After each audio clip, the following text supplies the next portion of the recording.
Dhanik Bharat educational institutions inter IIT JEE NEET admission open.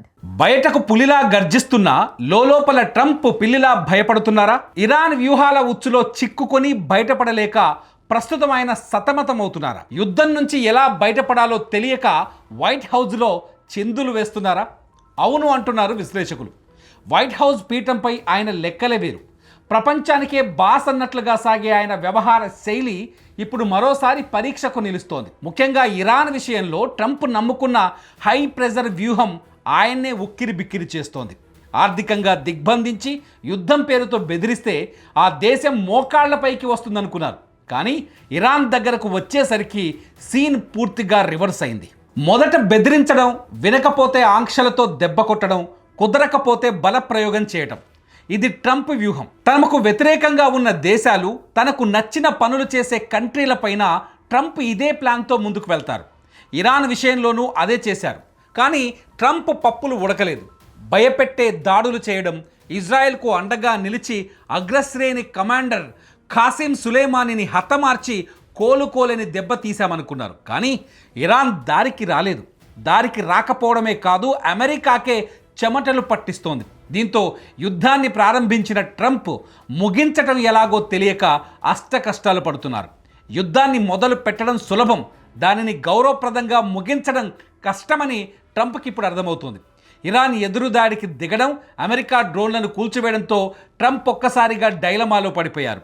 ప్రస్తుతం ఏం చేయాలో పాలుపోక కేవలం ప్రకటనలతో కాలక్షేపం చేస్తున్నారు. సాధారణంగా అమెరికా హెచ్చరికలకు వెనక్కి తగ్గే దేశాల కంటే ఇరాన్ పూర్తిగా భిన్నంగా వ్యవహరిస్తోంది. మీరు యుద్ధం మొదలు పెడితే ముగింపు మా చేతుల్లో ఉంటుంది అన్న ఇరాన్ సంకేతాలు ట్రంప్ను షాక్కు గురిచేస్తున్నాయి. యుద్ధం గనక పూర్తి స్థాయిలో మొదలైతే అమెరికాకు కూడా భారీ ప్రాణ ఆస్తి నష్టం తప్పదని నిఘా వర్గాలు హెచ్చరిస్తుండడంతో ట్రంప్ తీవ్రమైన ఆత్మరక్షణలో పడిపోతున్నారు. ఇరాన్ ఇంతలా ప్రతిఘటిస్తుందని ట్రంప్ అసలు ఊహించలేకపోయారు. అయితే ట్రంప్ వ్యక్తిత్వంలో ఈగో చాలా ఎక్కువ. తను తీసుకున్న నిర్ణయం తప్పని ఒప్పుకోవడం ఆయన నిఘంటువులోనే లేదు. అందుకే యుద్ధం వల్ల కలిగే నష్టాలపై లోపల భయం ఉన్నా బయటకు మాత్రం ఇరాన్ తల వంచాలి, లేదంటే నాశనం చేస్తామంటూ గంభీరమైన ప్రకటనలు గుప్పిస్తున్నారు.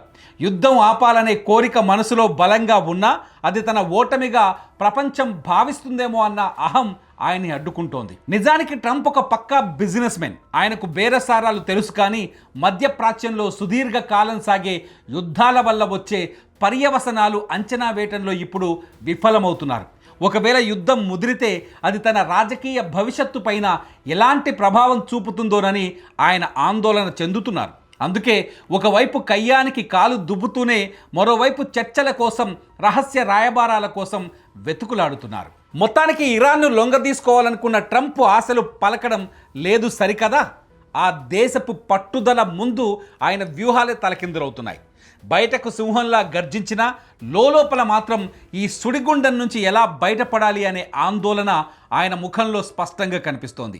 ప్రస్తుతం ఏం చేయాలో పాలుపోని స్థితిలో ట్రంప్ కొట్టిమిట్టాడుతున్నాడు.